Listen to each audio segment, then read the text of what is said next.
The Joe Rogan Experience. You and I have some shared interests, clearly, in the world of UFOs, but I want to talk. Most people know of you because of Bigelow Aerospace. They know that you're this billionaire investor and you're a very successful businessman, but you have a deep fascination with UFOs. Yeah, sure do. How did this all get started? Back when when I was about 3 years old, which would be about 1947, and actually of May of that year, my grandparents had a very close encounter that was dramatic. And they were taking an evening drive in the late afternoon up into the mountains and coming on back down to Las Vegas. And they saw what appeared to be at first an airplane on fire. And the object became closer and closer to them, and they pulled off to the side of the road. And at one point, then it filled up the windshield, and they thought they were going to die. And at the last second, it shot off and disappeared.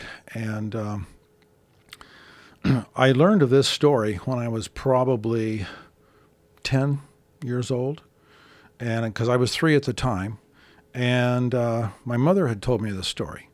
So I approached my grandfather, and he wouldn't talk about it.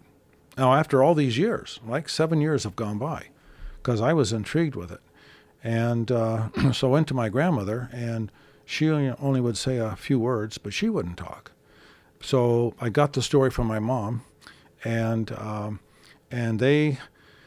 my grandfather had to sit on the side of the road there in the car for a while to recompose himself, and because they thought they were going to die, and then he finally was able to drive on back to Las Vegas. So that was the beginning for me. Did he ever describe what you said? It looked like a plane on fire, but like, what was the shape of it as it got closer? I don't recall any kind of shape that my mother described. I don't recall that. But they just knew it wasn't a plane. They knew it was something. That's right. Something That's right. Crazy. So in the family, the family had an event, and I lived right next door to my grandparents, and the family had an event that kind of started things at that date. For me, other personal things came later, but for the family, that was a big deal. So this was, you said 47? 47. And 47 was the time of the Roswell Crash. 47 was a time there was a lot of UFO activity being observed worldwide. And the speculation is that this had to do with the nuclear bombs that were dropped on Hiroshima and Nagasaki and all the tests that the United States had done and Russia had done, and that there was a lot of interest in that. Well, actually, Russia hadn't dropped any bombs by that time, right? Right. It was after that. But Right. that there was interest in our species by extraterrestrials because they're like, oh, these crazy assholes are detonating nukes. Like, let's go take a look at them. Right. Well, you had so-called Foo Fighters during the war, these lights that were following bombers, and the tail gunners were the ones that saw them most often, of course, and that happened through the war, and then of course Roswell. But before that was Ken Arnold, right? In about June-ish, and then in July 8th was Roswell. And there's a direct uptick though from the Trinity experiments, right?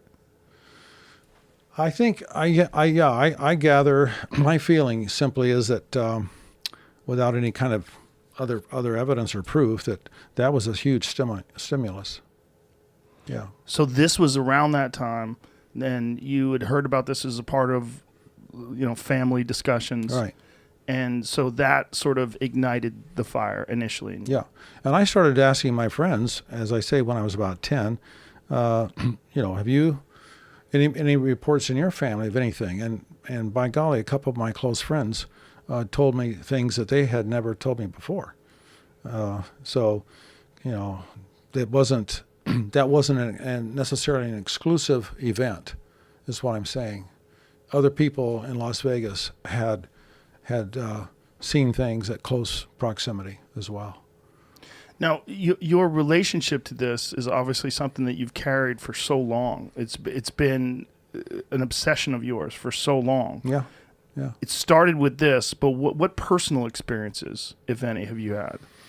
Well, when I was probably 7 or 8, I used to have what I chalked up all my life to just being silly dreams.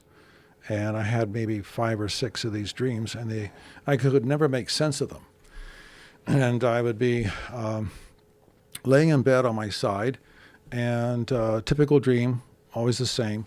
There would be 3 short somethings in a kind of monk robe, and so I couldn't see any face, couldn't see any appendages, and these 3 whatevers were standing there, and they were not too far from my eye level as far as the heights and so forth. So these like child size? Yeah, and so there was nothing I was an avid comic book reader, but there was nothing in the whole genre of comic books that related to that, or movies.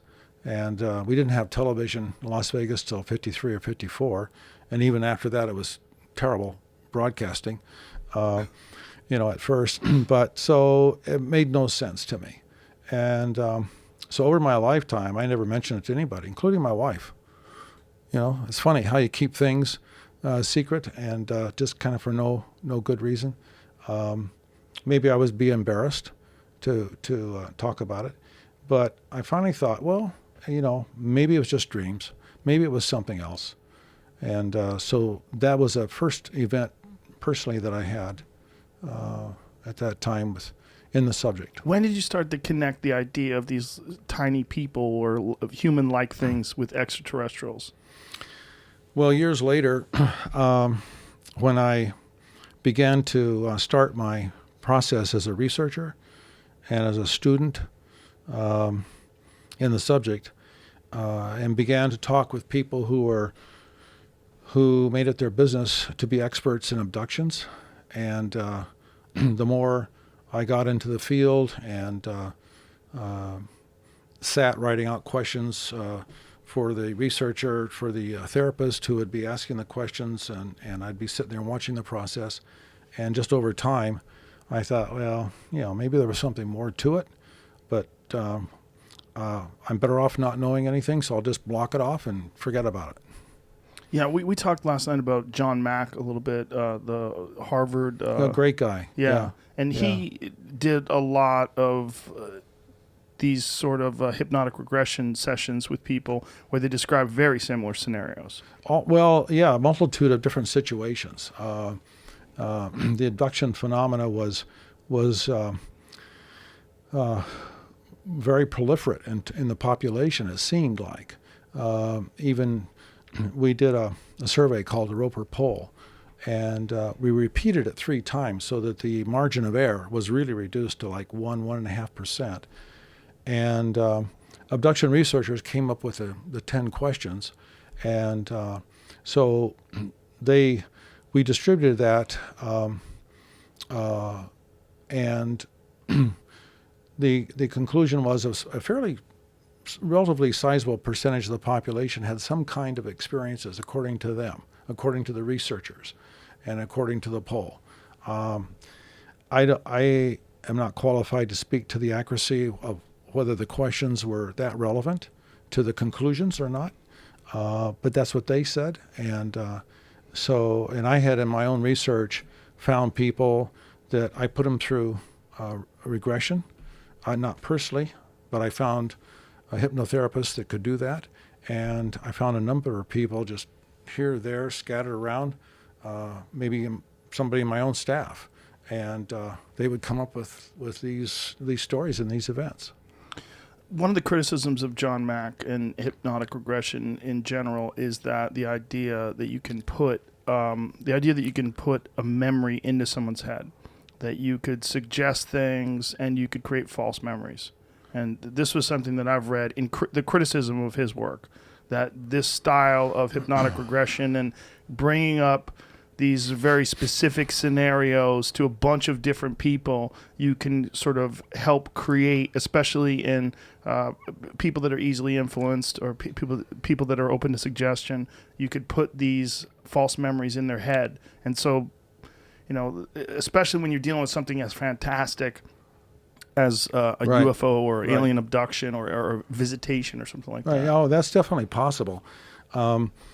There's also something called screen memory, but dealing with the power suggestion. That's absolutely true. But my experience was with different hypnotherapists, they went out of their way. In fact, maybe if they did make a suggestion, it was just the opposite. They might say, "Okay, you're on board this craft. Where's the lighting coming from? Is it coming from the corner or of the room that you're in?" Well, there were no corners, and they'd be corrected right away by the person being hypnotized. And so they went just the opposite direction on purpose to make suggestions to maybe coax the person to come that direction, and they wouldn't do it. The person wouldn't do it. Now, screen memory is different. Supposedly, if somebody has a very close encounter with supposedly somebody that's ET, you leave the memory turns out to be entirely different, and that's put into you consciously, and you recall something entirely different than what actually happened. Maybe you saw two deer on the road, or Right. something of that sort, or maybe there were owls or whatever. So that's what's purported to be. Catch new episodes of the Joe Rogan Experience for free only on Spotify. Watch back catalog JRE videos on Spotify, including clips. Easily, seamlessly switch between video and audio experience. On Spotify, you can listen to the JRE in the background while using other apps and can download episodes to save on data cost, all for free. Spotify is absolutely free. You don't have to have a premium account to watch new JRE episodes. You just need to search for the JRE on your Spotify app. Go to Spotify now to get this full episode of the Joe Rogan Experience.